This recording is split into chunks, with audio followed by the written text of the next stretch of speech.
What is up, guys? Jobin here with a video version of the RPCS3 progress report. There's a link in the description. So first of all, Neko Tekena, he's like he's essentially the XApp of the RPCS3 project.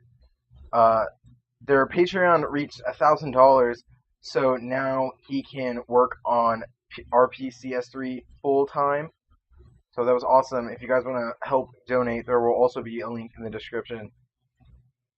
So, you've probably already seen it by now, but Demon Souls, I mentioned that on my channel. It went from crashing, and now it's basically playable.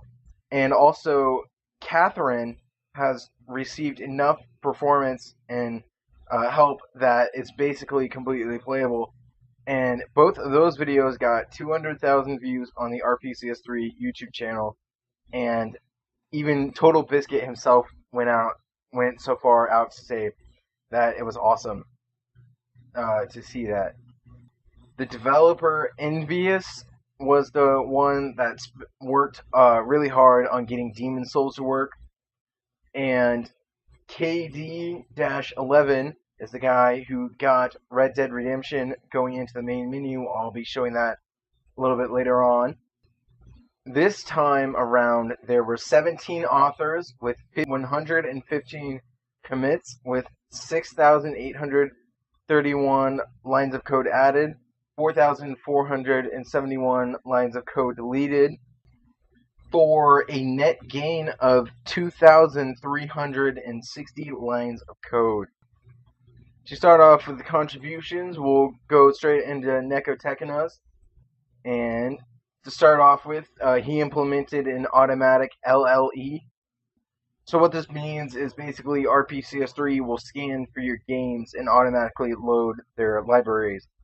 He also rewrote a lot of stuff. So now Catherine, Persona 5, and Demon Souls have a lot higher performance improvement because of that.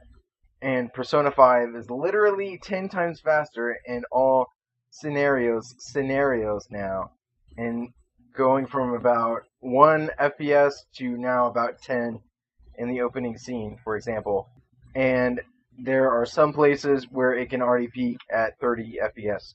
Catherine can now run at a stable 30 FPS with an overclocked Haswell 6-core or a Ryzen 7 8-core.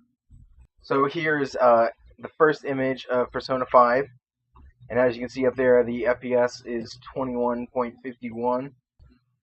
RPCS3 was bumped up to version 0.0.2 as this commit right here enabled the system memory fixes for Demon Souls that allowed it to boot.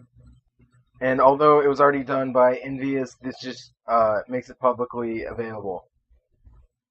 Now, Demon Souls will no longer look randomly very dark or even be completely black because they fixed the right color buffers in many games. Well, that's what they're under the assumption, but this was like primarily for use in Dark Souls. There is now improvements to a package installer with now Vita package files are also partially supported. Although that doesn't mean that anything from a Vita package will run now. The frame rate counter now works on Linux, and the firmware installer was also fixed. RPCS3 also just fixed a lot of its H.264 videos, and now the intro video will play for Bakugan Battle Brawlers. As for KD-11, he improved the texture cache, so now that Persona 4 Arena will go in-game, and that also includes every Arc System Works game now, too.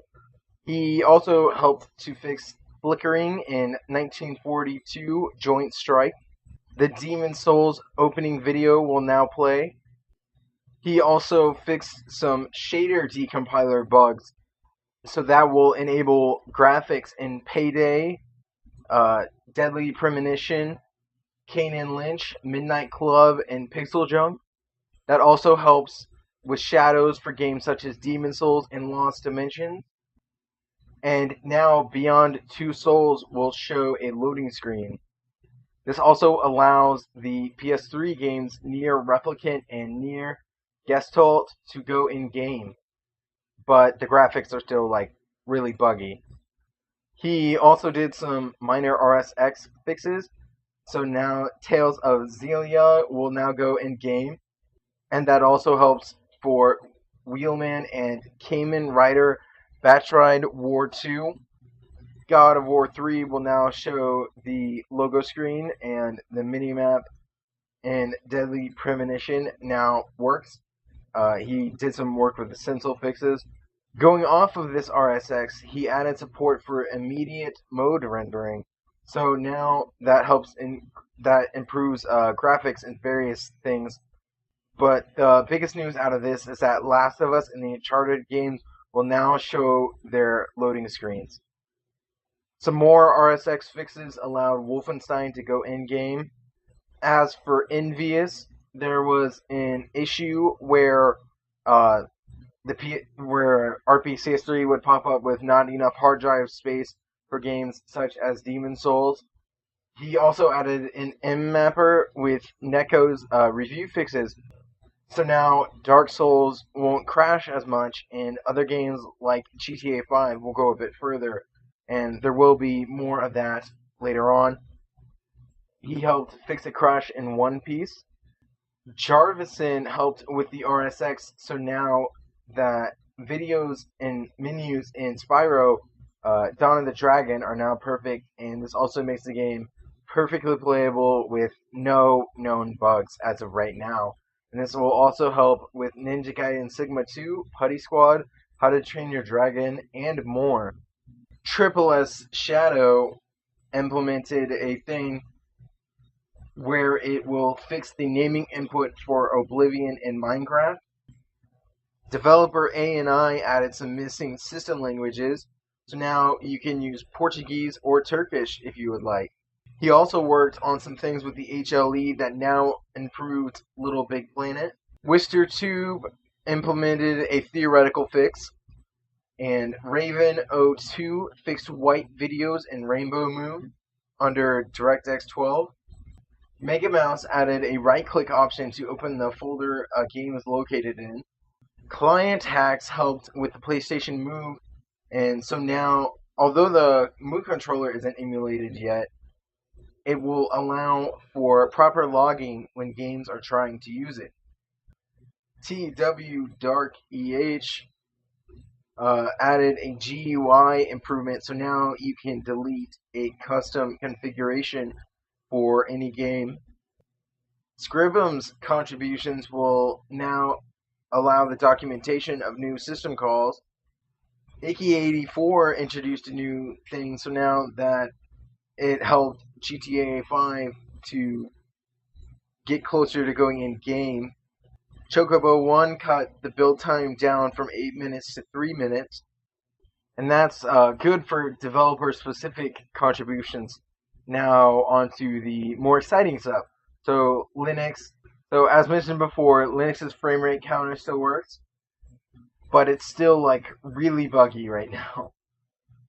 In terms of the website and compatibility, as shown before in a previous video, the compatibility list history, you can now see that.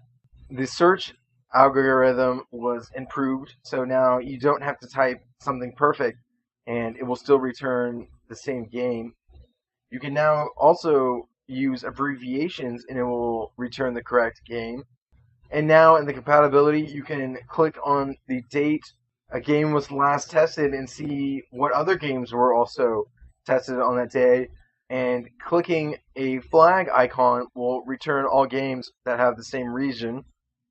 Here are the increase in the compatibility statistics. There are 366 new games, so now more are playable in end-game. And now for the fun stuff for games, and this is in alphabetical order. So 3D.Game Heroes now goes into the main menu, but unfortunately it'll still crash. Armored Core 4 Answer now reaches the main menu. Atelier, Artonelico, Koga, and Fire Engine had some improvements to their stability and performance. So here are some images of that. Beyond Good and Evil HD saw some stability, performance, and graphics improvements. Although the frame rate can sometimes be a bit slow, and there are some graphical issues, it's essentially playable. Beyond Two Souls will now boot and show a loading screen. Catherine is basically playable, and there's also a video here. Dark Souls will now boot up and show a loading screen in RPCS3. And it could be very close to working. Unfortunately, it's getting stuck on some PSN related functions. Deadly Premonition had some improvements in the graphics and performance for this month. Of course, you guys already know about Demon Souls.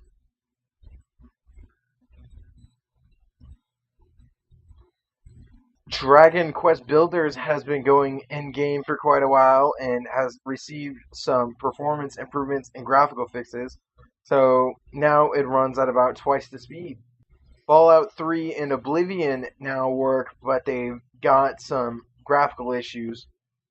Oblivion has some nice performance. And there's also a video here where you can go and watch that. And it was interesting to find out that the PS3 version of these games use .esm and .esp files like a PC. So while you can't mod Fallout 4 on the PS4, you can now mod Fallout 3 in the PS3. Final Fantasy 13 now plays the intro video and goes to the menu, but unfortunately it will still crash. Here is what you guys have all been waiting for. Grand Theft Auto 5, the loading screen is still a buggy mess, and the in-game is still a very buggy mess. Hatsune Miku Project Diva F has been completed by the developer ANI, and so now they know that it is running perfectly playable and completable at full speed.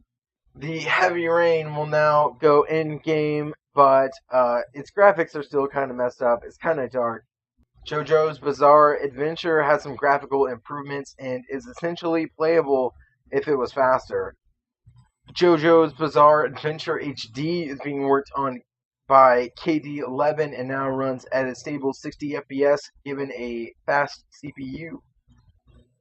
Kane and Lynch Dead Men goes in-game with almost correct graphics, but the performance varies really widely. Kingdom Hearts HD 1.5 Remix runs about like it should, but there are some parts where it can be a little too dark. Little Big Planet 3 now shows the loading screen, and it actually boots now. Lost Dimension is another Fire Engine game that had a bunch of performance improvements, and now it is completely playable and mostly runs at 30 FPS on a good CPU. Midnight Club now goes in-game, although there's a lot of graphical issues. Minecraft received a huge performance increase, so now it appears to be basically playable. Naruto Ultimate Ninja Storm 2 has been completed by the user Rain Kikyu, and so now it is perfectly playable from start to finish with near flawless graphics and good performance. And there's also a thing down there where you can see parts of his playthrough. Here are the PS3 games Nier Replicant and Nier Gestalt. They now go in-game, and it's not playable yet because there's still a lot of low speed. It seems to run pretty stable. So they suggest to go play Nier Automata, and then by the time that you finish that game, you will more than likely be able to play them on RPCS3. Ni no Kuni no longer flickers, and it's all a decent performance improvement, although there's still a lot of issues because, as you can see here, it's not rendering a lot of the characters. Odin Spear Left Razor now goes in game, and this is a comparison between the original PCSX2 version and the HD version, which is on RPCS3. But unfortunately, the FPS is still really, really low. Persona 4 Arena Ultimax goes in-game, but unfortunately, it's still unplayable because it's too slow. And because the Guilty Gear and BlazBlue games use essentially the same engine, they also all go in-game, but they all suffer from the performance issues. Here are some more shots of Persona 5.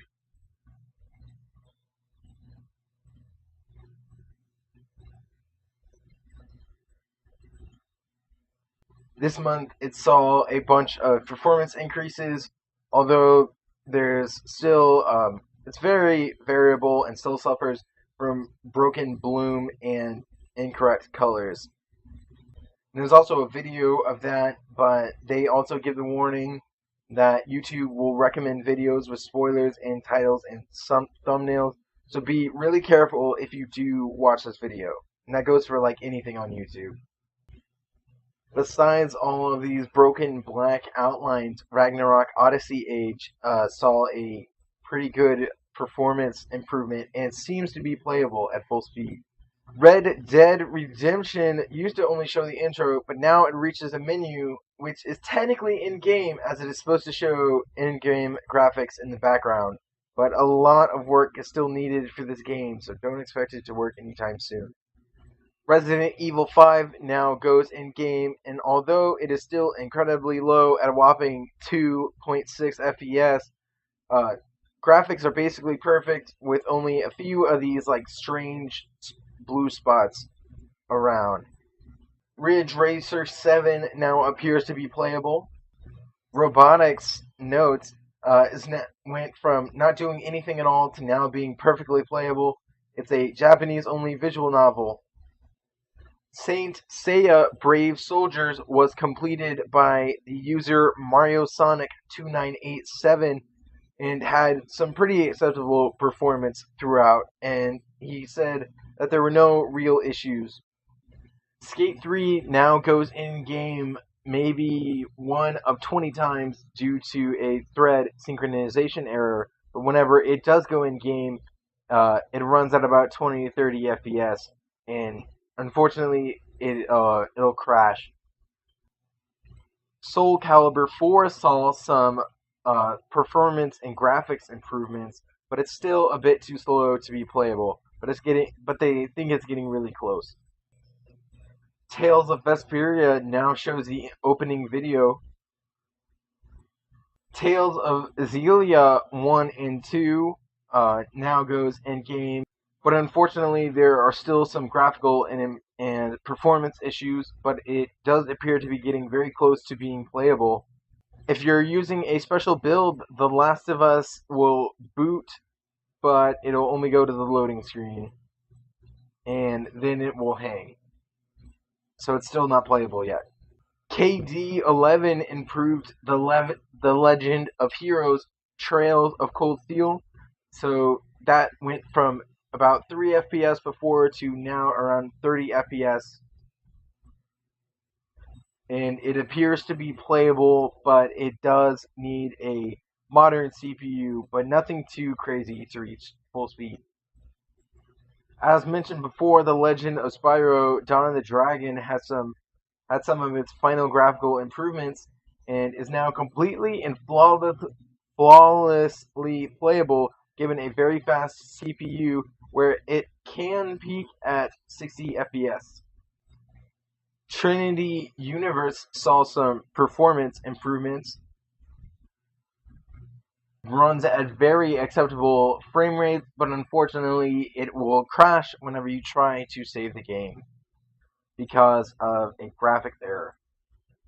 As for Uncharted 1, 2, and 3, on the same hacked build as The Last of Us, it can get to a loading screen where it tries to load and then hangs.